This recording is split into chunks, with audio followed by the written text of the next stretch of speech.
అలాంటి యాగాన్ని భవన విశ్వకర్మ చక్రవర్తి దీన్ని మొదలుపెట్టాడు. ఆ తరువాత పూర్ణాహుతి క్రమంలో పూర్ణాహుతి సమయాన తనకు తాను ఆహుతి వచ్చే సమయంలో సాక్షాత్ విరాట్ విశ్వకర్మ పరమాత్మ పంచబ్రహ్మల సమేతంగా సాక్షాత్కరించిన రోజు ఏదైనా ఉంది అంటే అది మాఘశుద్ధ త్రయోదశి రోజే. అది ఒకసారి చప్పట్ల ద్వారా అన్న స్వామి వినండి, ఇక్కడ మాఘశుద్ధ త్రయోదశి అనేది మనకు నిజమైనటువంటి విశ్వకర్మ యజ్ఞ మహోత్సవం. అక్కడ చాలా రాసినవి ఉన్నాయి చూడండి, ఇవన్నీ శ్లోకాలు. అక్కడ మన మనుమయ త్రష్టా శిల్పి విశ్వంక మన సనాతనం. ఇక్కడ ఉన్నటువంటి 125 గోత్రశ్రీ దంపతులు అక్కడ ఉన్నారు.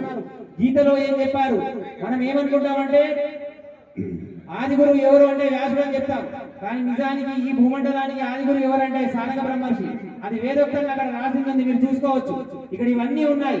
ఇవన్నీ కూడా వేదాలపై పరిశోధన చేసినటువంటి డాక్టర్ తీయబండి కామేశ్వరరావు గారు, మోహన్ రావు శర్మ గారు, వైశ్వకర్మణ సంస్కృతిని అంతర్జాతీయంగా చేస్తున్నటువంటి మోహన శర్మ గారు, వీరందరూ కూడా ఉండి ఈ రోజు ఈ కార్యక్రమాన్ని నిర్వహించడంలో వారు సహకరించారు.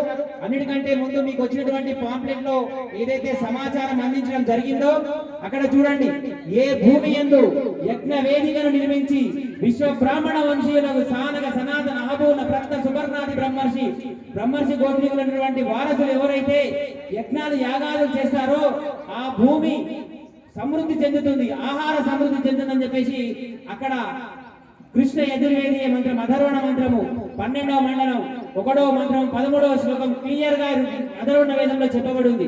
మనం వేదాలను నమ్మకుండా మనము ఎంతసేపు పురాణాల వైపు వెళ్తున్నాం. విశ్వకర్మ పరమాత్మనే సృష్టికర్త, విశ్వకర్మ పరమాత్మనే దేవదేవుడు అనేటువంటి విషయాన్ని ఈ యజ్ఞం ద్వారా మనం తెలుసుకునేటువంటి ప్రయత్నం చేద్దాం. మన దగ్గరికి వచ్చినటువంటి జంజాలు కూడా మీరు గమనించండి, 5 మూడుల జంజాలు ఉన్నాయి, జాగ్రత్తగా తీయండి. మన దగ్గరికి వచ్చినటువంటి జంజాలు 5 ముడిల జంజాలు మను మయ త్వష్ట శిల్పి విశ్వజ్ఞ బ్రహ్మలకు సంగీతంగా ఉన్నాయి. ప్రతిదీ కూడా మొత్తం 25, ఒక్కొక్క ముడిలో 5 పోగులు ఉంటాయి. మళ్ళీ వాళ్ళ యొక్క గోత్రశులు ఉంటారు.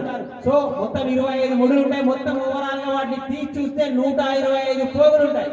ఆ 125 పోగులు అంటే మన గోత్రశు దంపతులకు సంకేతం అని మనం గ్రహించాలి. మనం వైశ్వ కర్మణ సంస్కృతిని మనము అవతరాదాల్స్తూ ఈ సనాతన ధర్మం ఏదైతే ఉందో ఆ సనాతన ధర్మానికి ఇంతవరకు భూమండలం మీద సనాతన ధర్మం బ్రతికి ఉంది అంటే అది విశ్వ బ్రాహ్మణుల యొక్క గొప్పదనమేనని గర్వంగా చాటుకుంటూ ఆ వంశంలో పుట్టినందుకు ఇక్కడ మా చిన్నాన్న రాఘవాపురం వంశంలో నేను